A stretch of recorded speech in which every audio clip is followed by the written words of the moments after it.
G'day guys, it's Will from Rosebud Mowers. I've decided to do a couple of educational videos of some products that you don't really see online all that much, and definitely products that intrigue me and improvement into the grass cutting industry itself. So behind me we have the Weibang roller mower. Pretty awesome product. This is actually the first time that I have seen one. I've definitely wanted to order one in for a while. This one in particular was ordered in for a customer, so I thought I'd take the opportunity to show you guys some different features about the particular mower and see if it piques your interest as well. So what we can see here, this is the largest of the two models that Weibang provide. This is their 21 inch or 56 inch model. They also do a 46 inch model as well. Okay, it's a full aluminium deck construction, and I tell you, it's really tough. If anybody's got any of the Weibang mowers out there, or even the Bush Ranger 21 inch or 19 inch self-propelled mowers, it's actually made by the same company, and I'm sure those guys out there running those particular mowers know how well built they are.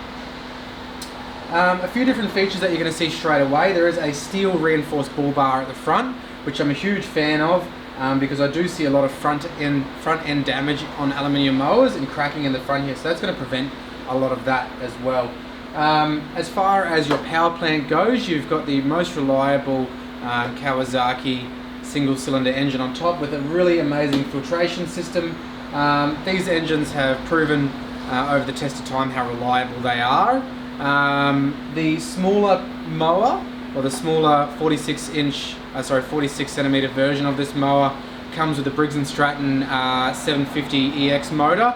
Still a fantastic motor. That particular motor, that Briggs motor, is a cast iron sleeved engine, so really tough and awesome for commercial use as well.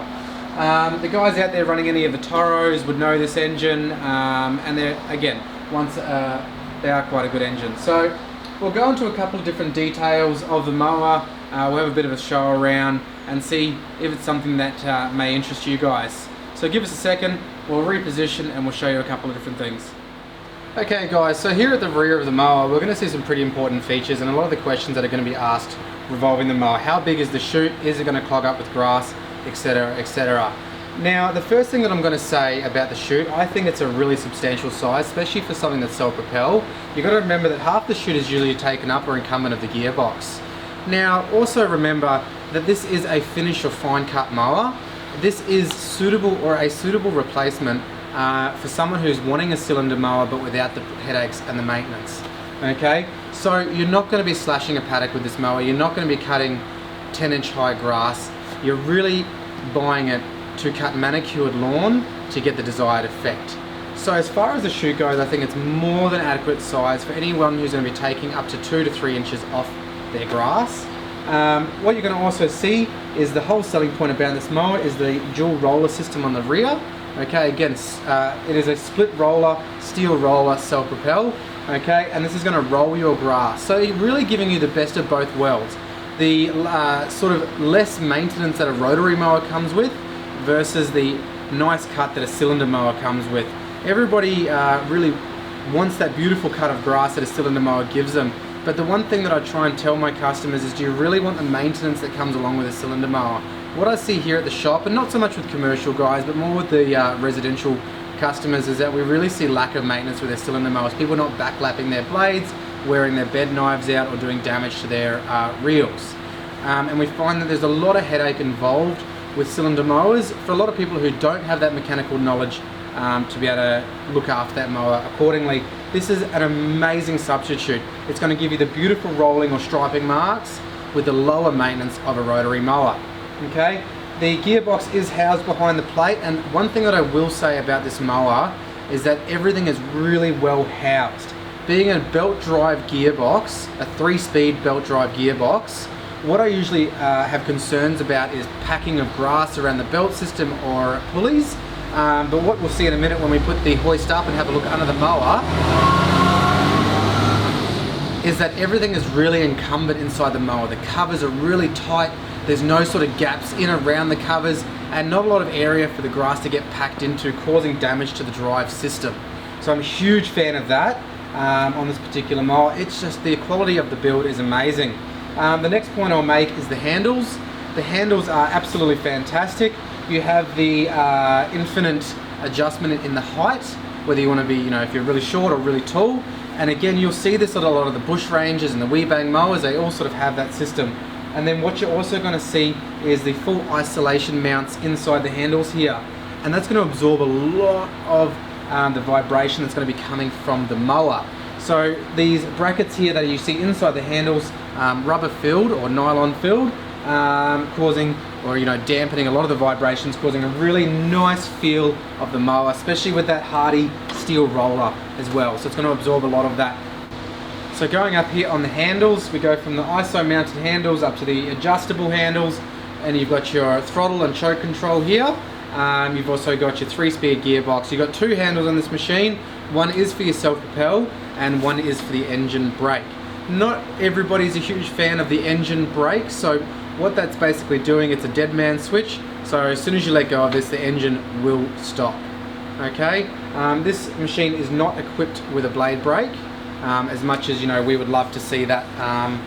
That is one thing that maybe they could be adding in the future, but it is inbuilt with a dead man switch for the engine. What we'll do now is we'll head around the other side of the mower and we'll have a talk about more in depth of the engine, as well as a few more stats on this particular mower. Okay guys, so on this side of the mower we're going to be able to get a little bit more in depth vision of the motor, which is the FJ series of Kawasaki engine. It's 178cc, so they are a little bit of a powerhouse.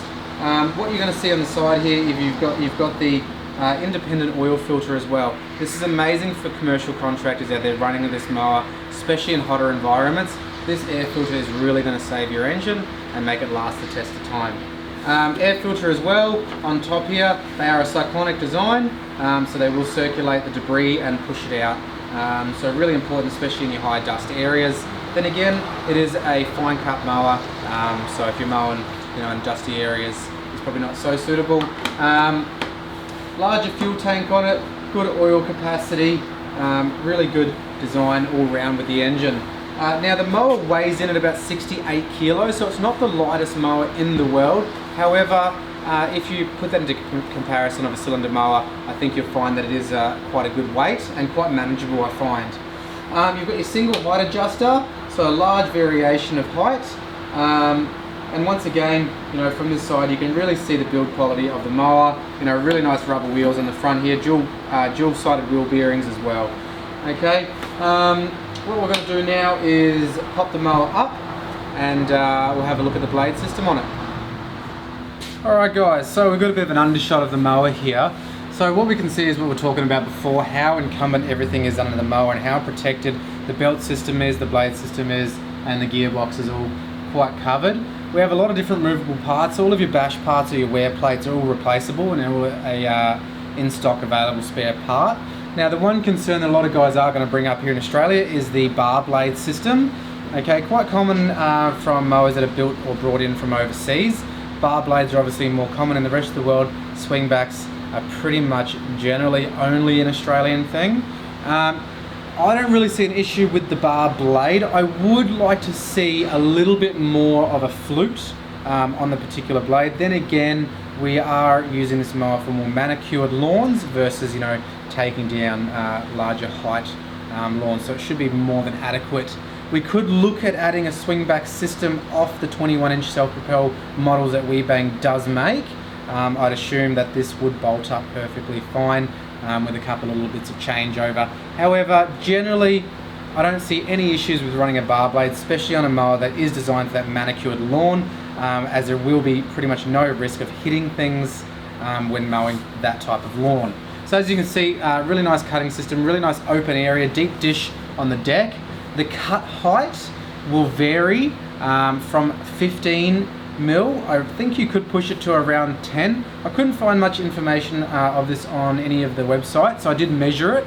So you are going to get between 10 and 15 mil at its lowest cut height, all the way up to about 50 mil. So it has got a decent cut height as well. Catcher capacity, man, it's really one of the most impressive things about the mower. 85 litres, so definitely an impressive size catcher to really house that the grass cuttings. So guys, if you've got any questions about this particular mower, hit me up. You can always send me an email or give us a call at Rosebud Mowers. Definitely an impressive piece of kit and really well built. I'm going to hand this over to the customer shortly, and I'm hoping to get really amazing feedback from him, as he is quite a fastidious customer with his grass. So if he likes it, man, it's definitely got my tick of approval. Have a great day, guys. Again, Will from Rosebud Mowers. Catch you later.